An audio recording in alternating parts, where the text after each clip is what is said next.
onwere ihe m si ka m kwuo tata. Kele ife kpatara na asụsụ Igbo na-ada ewe ndị mmadụ iwe. Ụfọdụ ndị mmadụ asụsụ Igbo na-ewefe iwe.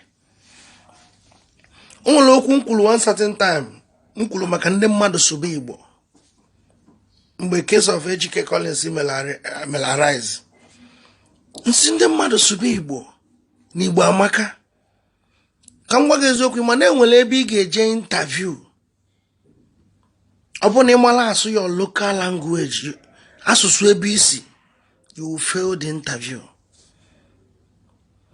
Ihe na-ewute m tata ịfụzi ụmụ nwaanyị anọsị tata onye nụ adị na-asụrụ nwa bekee. Junior, go and get me this. Junior, this. Junior, ihe na-ewute m sef na ha da-asụ ezigbo bekee. When I just na befa one certain time, I said, Junior, come here. I'll be saying, go to the kitchen, bring me that plate. Oh, but I said, Mommy, I don't bring them.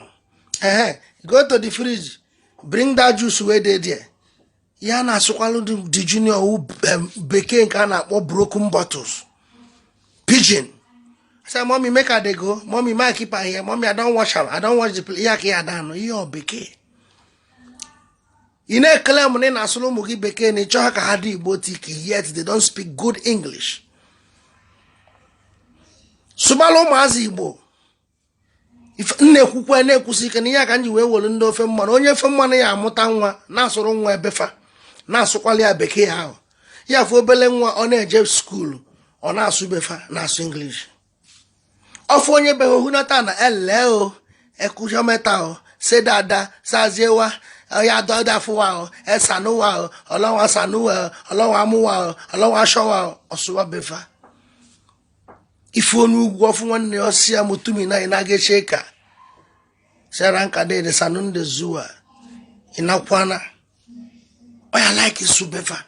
Mana fugoro onye ba n'ụzọ sia nwanna ụtụtụ ọma weko na-enegi shishikewu. You say one night, good morning. Hey, good morning. How are you? You wanna put a call? I say, we thank God. We bless God. They are better than me. What are you forming? Manu sigi kema kande begi ina say they are better than you. Swani Igbo na fa kana manu. Asụsụ Igbo amaka.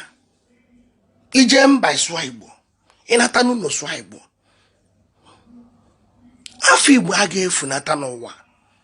Nkuchakwa nkwualia Dr. Chine Achebe, the author of Things Fall Apart. Nyabu nwoke na-asụ bekee. Mana emekwe interview ọsụtụrụ Igbo lachakpọ. Pete Edochie Ọgadagidi. Nwa dị na mba nke izizi na Nanteje.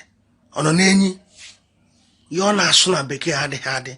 Mana imekwe interview ọlacha Igbo. Bob Manuel Odogwu ejeje mba. If one as soon as Igbo. So many of them, I can name their names. And then any move young and Nasu Igbo. Mother for Tona like the care na form. You better na bank if you buy on a bank.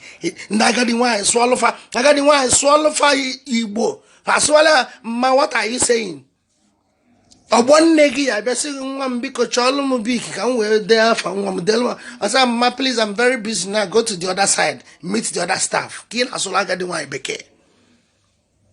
Oluni subeki yastonogi. If la Jofian Newi, Angos. A Jofian Newi na Swezbote beke. Mano go up on our team, winning in a genuine parables with Igbo language. No one has to be Igbo. Emuto ụmụazị na ala bekee na-asụlụ Igbo.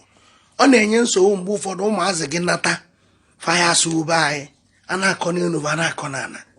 Ana ọ bụrụkwa na nna akụziri ife ezigbo bekee na ibu nna akụzikwala ife ahụ cut and join. Junior, come here, go wear your clothes. Una no go school today. If I get down n'ọnụ bekee nwa.